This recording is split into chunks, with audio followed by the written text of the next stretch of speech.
Welcome back. In this video, I'm going to show you how to combine photos together on Android. So let's get started. First of all, grab your phone, open the gallery app. After the app is open, scroll through the page and you can see all of the saved photos and videos listed there. Simply find the exact photos if you want to combine. For example, I am combining these both photos in one frame.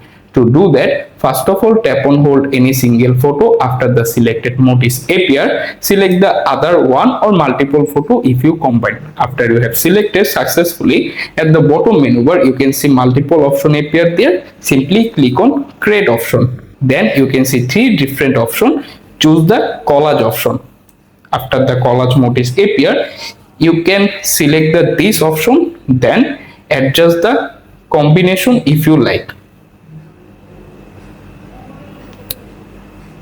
After the combined photos is done, to save it, simply look at the top right corner, click on the save button and wait to complete the process. After it done, go back to the